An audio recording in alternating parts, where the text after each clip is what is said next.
Welcome back. All right, so the city of Las Vegas, I would think there's probably still some celebrating going on there.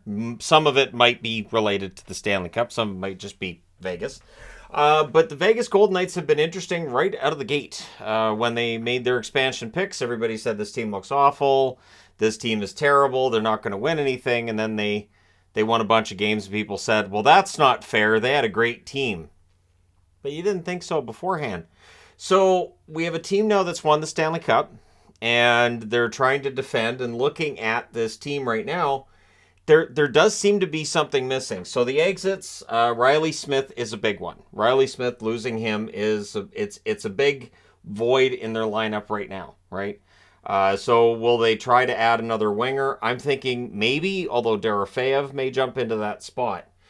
Kessel is gone, so he gets another Stanley Cup ring, but he is a free agent currently, and maybe he ends up re-signing there. They do have a little bit of cap space when you factor in Robin Lehner, puts them over the cap, but with him on LTIR, whatever's going on with Lehner, that would put them under the cap. Teddy Bluger, of course, is in Vancouver. Laurent Brossoit's returned to Winnipeg. They have their cup rings. They got what they came here for. So Vegas is in a decent position to be able to repeat, right? And with Lehner, again, it's a $5 million cap hit till 2025. So assuming he doesn't play, that would give, with LTIR, $3,576,683 in cap space for the Vegas Golden Knights. And yeah, Lehner didn't play last season, so I don't know whether or not he's going to play this year. There hasn't been a lot said, really. Now, they also have Brett Howden. He's a restricted free agent. He's going to arbitration, which means they'll settle that before arbitration. Very few cases actually get to arbitration. And yeah, looking at this team in their 6 years, and it's interesting because this channel existing throughout this run, this has kind of been fun to watch. First off, they go all the way to the Stanley Cup final in 2018. They lost in the first round in 2019. They were a conference finalist in 2020, technically a semifinalist in 2021. It's the same as a conference finalist, just the playoffs were different in 2021. They did not make the playoffs in 2022, and then they win the Stanley Cup in 2023. So how do you follow this up? Well, you have a team that's been in the finals twice in their first 6 years, been a Final Four team 4 times out of 6, and 4 out of 5 that they've been in the playoffs. So playoffs, they should be able to get there, right? It's a matter of what they do when they get there, and repeating is very difficult. So when we look at the wing here, you've got Barbashev, Howden, Cotter, Carrier. Now, Will Carrier, on an expiring contract, one of the more underrated players. I would expect him to re-sign with Vegas. I don't see why he wouldn't. Dorofeyev, as I mentioned, is here. You've got Brisson is here as well, and Quinney. Now, Quinney, unlikely to get a regular spot in the lineup, could get a call-up. Brisson, Dorofeyev may end up pushing towards that roster spot that was vacated by the Riley Smith trade. Now, down the middle, you got Eichel, you got Stevenson, Carlson, Roy. Is that the best center spot in the NHL? It's going to be close, and it again shows that having that depth down the middle is really, really important. When they won the Stanley Cup, Nick Roy, not Patrick Roy, Nick Roy was playing on the wing more often than not. So they actually had enough depth down the middle to have him on the wing, which was just remarkable, right? So we'll see what they do and where everybody ends up playing this year. You've got Fraze as well. He's on an expiring contract. Sapovalov is there. Their number 1 draft pick this year was David Edstrom at 32. And I thought I'd put him up here because that shows what their future, where they're looking, right? Edstrom is center, and it's important to have that as your centers get older. Of course, Stevenson's on an expiring contract. I would think they get that done. He's currently on a $2.75 million cap hit. I'm going to go ahead and go out on a limb and say he makes a lot more than that on his next contract. On the right side, you have Marchessault, you have Stone, you have Amadio, and you have Colasar. Now, Marchessault's on an expiring contract. He's the Conn Smythe winner. I'm thinking he gets a raise next time out. That Stanley Cup win is going to cause a lot of these guys to make more money. Ask fans in Tampa, ask fans in Chicago. When you have that success, your players will end up being worth more money. In some cases, it's accurate, and in some cases, it's kind of crazy that guys get to be worth more money when they were on a team where they may or may not have had a huge role in that victory. Amadio's an interesting one, too, because I remember when Vegas picked up Amadio, at the time, people just saw him as just a whatever. And I remember plenty of people saying, Amadio's not very good. I don't know what you see in Amadio. He's not very good. Well, now he's got a cup ring.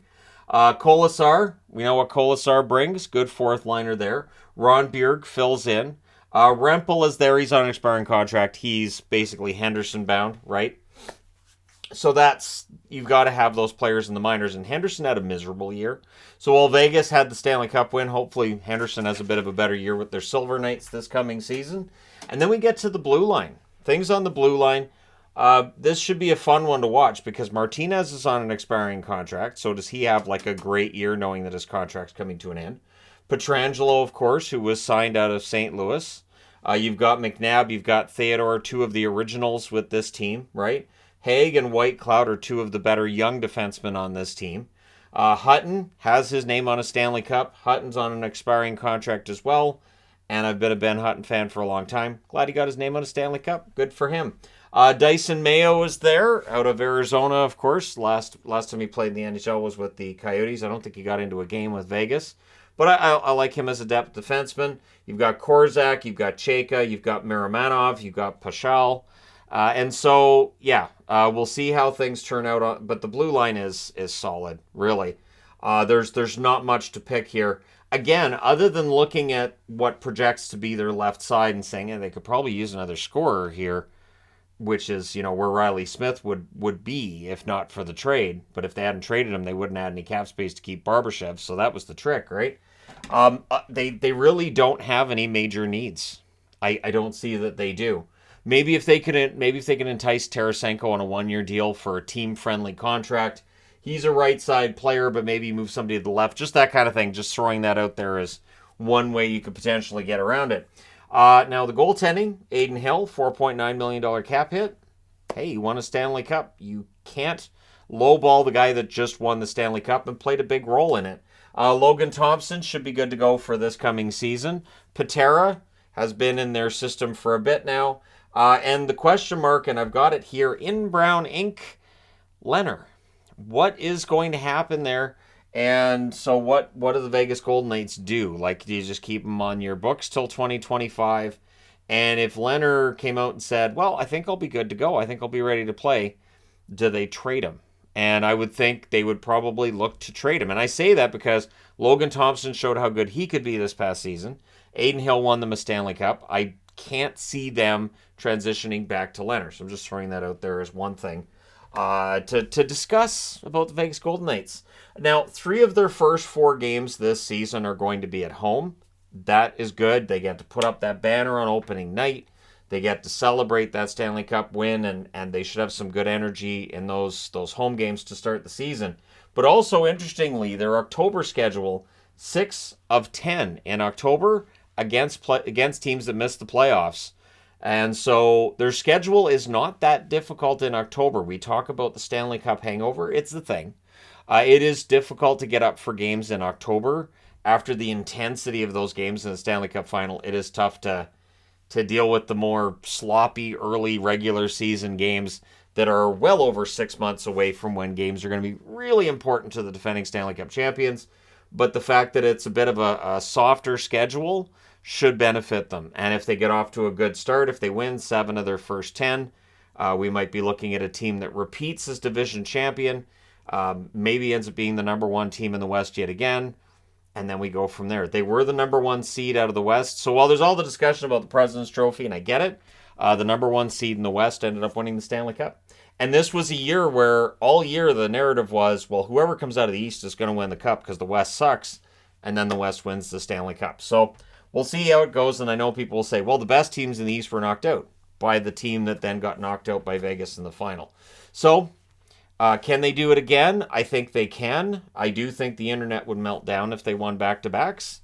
But we've seen Tampa Bay win a back-to-back that not everybody thought was legit.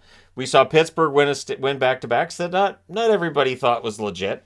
And it's just that's how that works. The complaining when a team wins the Stanley Cup will be magnified by a lot when they win that second in a row. But I'll be interested to know your thoughts on the status of the Vegas Golden Knights and whether they should be viewed this year as a really good bet to end up being a 2-time champion, 2 in a row especially, or if the odds makers have it right. The odds makers have them, I think, about 5th or 6th in voting or in odds right now. I don't know that I'd have them that low. But let me know your thoughts in the comment section below as always. Don't forget to hit like and subscribe if you're browsing your way through. You just happened upon this video. Thank you guys so much for watching, for all your support. I will talk to you again soon.